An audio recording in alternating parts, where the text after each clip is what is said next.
Hindi ko nagawang pigilan ang kamay niya sa sobrang bilis niya. Ano na naman bang kalokohan ang ginagawa ng anak ko? Saka hindi ko alam kung nasaan ang mga bilihan dito. Maraming tao, magulo ang airport kahit na alas 5 ng umaga. Hindi mo maramdaman kung umaga o gabi dito. Nawala ko siya sa paningin. Heto, sinukloban ako ng takot. Paano kung may masamang mangyari sa anak ko? Diyos ko, ilayo mo siya sa kapahamakan. Nilibot kong tingin sa paligid, tinuon kong sarili sa paghahanap sa kanya. May nakita akong ilang stall na bilihan ng pagkain pero wala siya doon. Inikot-ikot kong buong arrival area ng NAIA 3. Subalit nabigo ako, hindi ko siya mahanap. I gritted my teeth. Malakas ang tibok ng puso ko, nang lambot ang mga binti ko.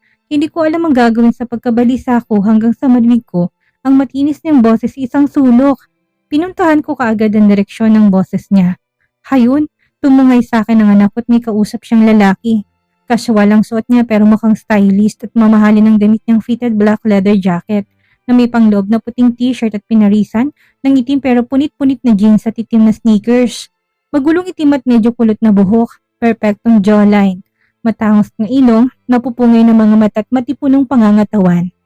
He looked like a model from a men's magazine or pwede ring male lead na nasa cover ng paborito kong dark romance pocketbook. Wait, ano ba tong iniisip ko? Why I suddenly attracted to him? But somehow, he's a bit familiar. Daddy! Pumanting sa tenga ko ng malasumpang salitang yon, dahilan para bumalik ang lahat ng alaala ko sa nakaraan. Ang lalaking to, walang iba kundi. Natigilan ako ng 2 segundo. Hindi maaari. Hindi pwede. Kakadasal ko lang na huwag kami makita. Pero ano to? Raven! Nataranta akong tawag sa anak ko. Agad akong lumapit sa kanya. Inisip ko na isang strangherong nasa harapan namin. Hinablot ko ang kamay ng anak ko. What are you doing? Asik ko. I found Daddy! Malapad ang ngiting tugon ni Raven. Bumilis ang tibok ng puso ko. Umaasa kung hindi ako makikilala ng lalaking ito. Sinumbatan ko ng anak ko na mag-ask siya ng sorry sa kainata ko siya pala sa ama. Halos maiyak ako sa sitwasyon na ito kaya dali-dali akong sumibat. Gusto pa niya akong makilala pero hindi ako tumugon. Wala akong lingon na dumiretso palabas ng airport. Nagtatakaan ako na inobserbahan ako. Humihingal ako na parang na-hyperventilate. Mabuti dumating ang kaibigan ko si Riley. Pinaupo niya kaagad ako sa front seat. Naupo naman si Raven sa likod. Inabutan ako ng bottled water ni Riley pero nag-ayaw ako. Sumandal ako sinimulang patahanin ng sarili. Tila bangungot nang makita ko siya ulit. Ayoko na muling mangyari yon. Sigurado ka bang okay ka lang, Anessa? Nag-aalala ang usisa ni Riley Bashoryu. Siya ang half Belgian at half Filipino kong kaibigang nakilala sa Belgium. Nagkasama kami sa dating kumpanyang tinapagtrabahuhan ko at naging ka-close matapos naming malaman na magkaibigan ng mga lolo namin. Siya na rin ang kaagapay ko sa lahat ng problema ko at tinuturing ko siyang nakakatandang kapatid. Bumalik siya dito last year dahil malalang sakit ng lola niya. Kagaya ko rin na pinauwi ng persahan sa Pilipinas. Tumango ako. Don't worry, malamang sa jet lag lang. Hindi pa rin ako sanay bumiyahe ng mahaba, pagdadahilan ko. Bumuga siya ng hangin, tinignan na muna sa rearview mirror si Raven. Nakabusangon at nakalukip-kip ang pilyo kong anak. Pinalisikan ko siya ng tempong nagtiyagpo ang mata namin sa salamin. Binelat niya ako sa katumingin sa bintana ng kotse. Umiling ako, sinandal ang ulo malapit sa bintana. Halatang maayos ang tulog ni Raven. Puna ni Riley. Sasabihin mo pa, kanina lang gumawa ng eksena sa airport kung sino-sinong tinatawag na daddy. Tinignan ako ni Riley bago niya nilikong sasakyan sa isang kanto. He's longing for a father. Normal lang sa mga bata yon. Hayaan mo na si Raven. He's really my dad, mommy. I feel it. Singit ni Raven sa amin. Raven, you cannot call him stranger daddy unless mom will tell you who is your really daddy is. Singhal ko. Pero kamukha niyang lalaki na sa magazine. Sinabi mong daddy ko. Ingos nito. Sinisipang paa sa ere. Nagtitantrums na naman. Naalala ko yung araw na binigyan ko siya ng magazine na may mukha ni Jairon para tumigil sa kakatanong kung nasaan ang tatay niya. Peste, hindi niya talaga makalimutan. Akala ko makakalusot ako. Hindi yun ang daddy mo, magkamukha lang sila. Tumigil ka dyan, asik ko. Inikot kong katawan para tingnan siya. Matulis ang nguso niya, nagdudulong sa pagbigay ng masamang tingin sa akin at inupuan ng pangapaan niya. Every time I see my son, it reminds me of Jairon. They really look alike when they have a frown on their faces. At niinis ako kapag nakikitang ganyan ang mood niya. Kinakabaan ko ang kamay para abutin siya. Bibigyan ko lang ng isang kurot kaso hindi ko siya maabot. Tigilan mo yan, Thea. Hayaan mo si Riven. Ma-high blood ka lang. Saway na kaibigan ko. May bahid ng ngiti sa labi niya. Uusok ang ilong kong kumibit balikat. Huwag mong itotolerate ang batang yan. Lalo lang titigas ang ulo. Hirit ko. Hindi na siya sumagot. At tahimik kaming bumiyahe patungong New Manila. Quezon City, nandun kasi ang bahay ng lolo. Pupunta na muna kami doon bago kami dumiretso sa Taguig. Umungol ako na may kumulubit sa akin. Hindi ko namalayan na nakaidip pala ako sa sobrang traffic ng kamay nilaan. Pinahiran kong lawit, dahan-dahang minulat ang mga mata. Bumuluga sa akin ang pinsan kong si Nova. Ang lapad ng ngiti niya at maliwanag ang mukha at halatang alagang-alaga ng skincare. Baland ang hanggang balikat niyang buhok. Kailan ka lang muwi? Tanong ko kagad sa kanya. Umatras siya para bigyan ako ng daan. Kahapon, dagli niya sana akong niyakap. Iniwan mo si Vince sa Australia? Tanong ko naman kaagad na kinakunot ng loo niya. Huwag kang mag-alala, wala na kami. Tara, hingilan niyang kamay ko. Papasok ng simpleng tahanan ng Lolo Fernando namin. Sinalubong ako ni Mama at ilang pinsan at mga tito-tita namin. Nagsipag-uwian ng lahat ng nasa abroad. What a great reunion. Kulang na lang ang 3 pinsan naming mga seaman. Hindi ko rin masasabing mahirap kami. May sapat na pera, pangtustos sa ikakabubuhay sa mundo. Naiyak ko niyakap si Mama pati ng iba kong mga kapamilya. Mainit din nilang sinalubong si Riven. Abalang anak ko dahil may kalaro na to. Anessa, apo ko. Tawag sa akin ni Lolo. Kakalabas niya lang ng kwarto lula ng wheelchair. Sinalubong ko siya ng yakap at inala ng halik sa ulo. Miss na miss ko na po kayo, Lolo. Wika ko. Salamat at pinakinggan mo ko, apo. Mapayapa na ako mamamatay ngayon. Sarkastiko niyang saad. Sinapak ko siya ng marahan. Don't say that, Lolo. Magbubonding pa tayo. Natatawa lang siya. Kapag kuwan inikot niyang mga mata, hinanap niya si Riven. Nasaan ang Belgian kong apo? Inayos kong tintig. Inagilap ang anak ko. Maya may lumitaw siya kasama ni Mama. Naka-smith siya at tila natatakot na lumapit kay Lolo. Sumagi naman sa isip ko siguro niya. Mag-bless ka kay Lolo, nak. Sabi ko, hinila ko siya palapit sa matandang naka-wheelchair. Sinalubong niya na matamis na may pananabik ng ngiti ni Lolo subalit nasabit siya sa damit ko. Tinagong sarili. Nainis akong hinatak siya palabas pero nagmatigas siya. Riven, don't be like that. Ano bang sinabi ko kanina ha? Pinilit ko siyang lumapit kay Lolo. Natatakot ako kay Gru, anas niya. Natatawa si Lolo, mabuting hindi nito naintindihan ang sinabi niya. Hindi siya si Gru, go, mabait si Lolo. Hinata ko siya at pinaupo sa kandungan ni Lolo. Napapikit siya habang kumakapit sa leg nito. Rav, apo, anong gusto mo? You like to eat chocolate? Sinusuyo siya ni Lolo. Nung una natatakot si Riven. Inaabot ako pero hindi kalaunan nakuha rin ang loob ng lolo niya. Nangiti ako na tumabi siya kay Mama. Matagal na panahon din na hindi kami nakasama. Kumapit ako sa bisig niya at pinatong ang ulo sa balikat niya. Tama bang desisyon mo, anak? Bulong niya. Inangat kong ulo. Wala na akong pakialam, ma. Bumalik kami dito para kay Lolo. Sisikapin ko na lang na hindi siya makita ulit. I assured her pero kalahating totoo at kalahating kasinungalingan. Jairon, POV. I told you to forget about that woman, Matthew. Umalingaw-ngaw ang boses ni Mama nang papalapit ako sa pintuan ng study room ni Papa. Ang lakas at matalim na boses niya. Hindi na yung bago para sa akin. Lumaki akong araw-araw silang nagtatalo. Kahit saan sila magpunta o ano man ang ginagawa nila, palagi silang may rason para magtalo. Masasabi kong mag-asawa sila, pero hindi ko alam kung may pag-ibig sila sa isa't isa. They were forced to marry each other by my mother's father since she was pregnant with me that time. Walang magawa si Papa dahil miyembro ng mafia si Lolo. Alam kong nagdurusa si Mama sa pagiging malamig ni Papa. Wala silang pakialam sa buhay at puro business lang ang iniintindi. Unang beses ko silang narinig na nagtatalo tungkol sa babae. Napaurong ako na mapagtanto na kalahating nakabukas ang pinto. Pipihitin ko sanang doorknob nang sumigaw ulit si Mama. Sinira niyang lahat? Inakit ka lang niya. Enough, Aurelia! Singal ni Papa sa malalim at basang-basa ng frustration na boses. This isn't about her.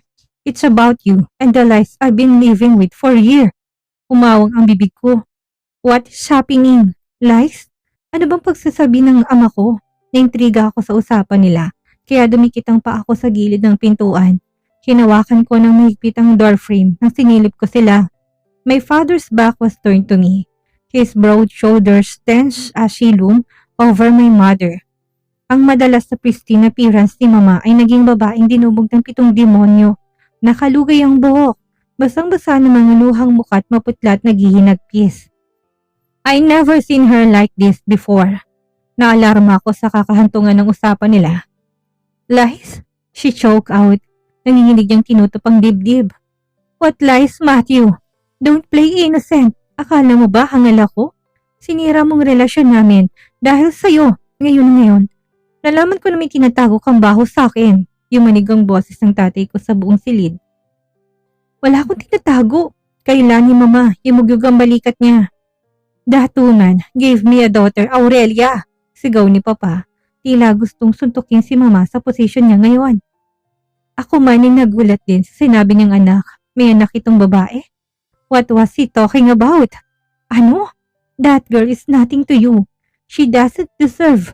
She's my legitimate daughter. Pagtatapat ni Papa, umigtat ang puso ko sa narinig ko. At ikaw ang nanloko sa akin. Kaya may rason ako na magduda kung si Jairon ba talagang anak ko. Dugtong pa niya. The air froze in my lungs. Umatras ako. Umikot ng hindi oras ang ulo ko na parang bumabaliktad ang inapakan ko. No! Hagulhol ni Mama sabay iling ng ulo.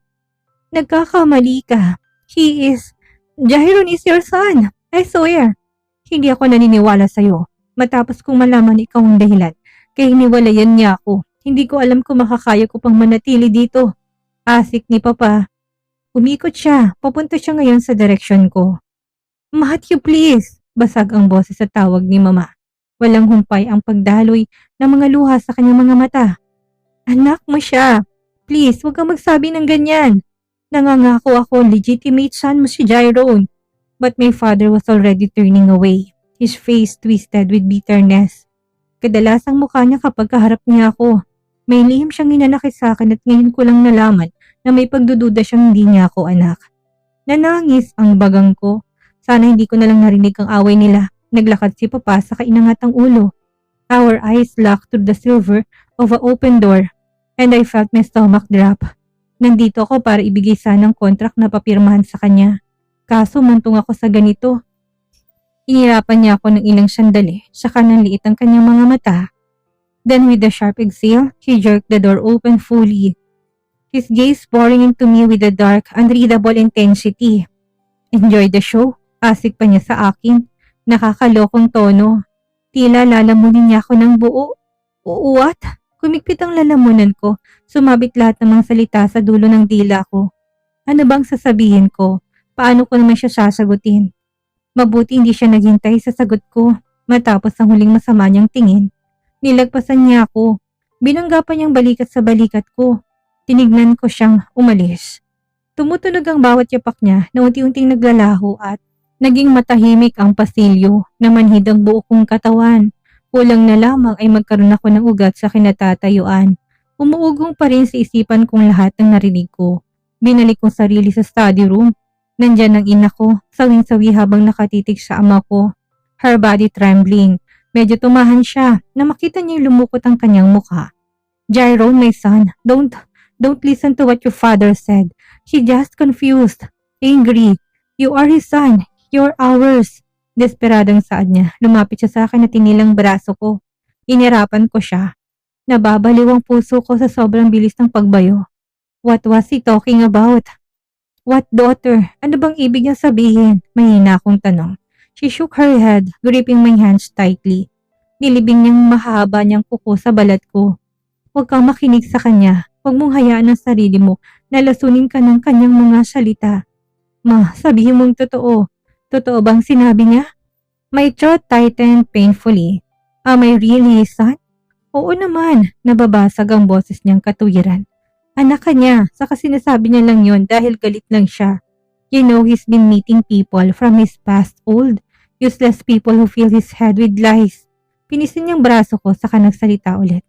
Tandaan mo palagi, ikaw lang ang totoo niyang anak. Never doubt that, my son.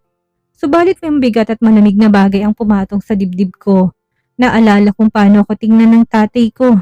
Tila isa akong estranghero, na tila bunga ko ng isang kasinungalingan. Isang kasinungalingang pinilit siyang manira na magkasama. Lumunok ako, marahang pinilig ang ulo. I still don't understand. What about that daughter? Why aren't you telling me? It's nothing. Pagkakamali lang. Niloloko lang siya ng mga maling impormasyon kaya hayong nalilito. Rason niya. Sabihin mo, sino ba yun? Totoo ba? Pamimilit ko. Nilapit ko mukha ko sa kanya.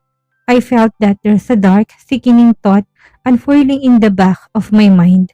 Hindi siya sumagot, iniwas niyang tingin sa akin. Pinakinggan ko lang ang kanyang paghinga. I need answers. Malamig kong saad. Please, Jairon, sabihin mo. Ma, ayoko nang pinagsisinungalingan ako. Umatras siya. Iniling-iling ang ulo. You are my son. Don't ever doubt that. Loka-loka niyang saad. Hindi naman niya nasagot sa mga katanungan ko. Ngunit nung tinitigan ko siya, tila nababasag ang puso ko. Kalakip ang umiikot kong ulo. I couldn't help but doubt everything. Lahat ng alam ko tungkol sa pamilya ko. Tungkol sa akin, tungkol sa totoo kong pagkatao. Marahil itong inakala ko hindi ako. Ito yung sitwasyon na pinakaayaw ko. Paano ba paamuhin ng layon sa harap ko? Kausap ko lang naman si Beau Parker, ang pinsan ko at VP ng kumpanyang Parker Enterprise.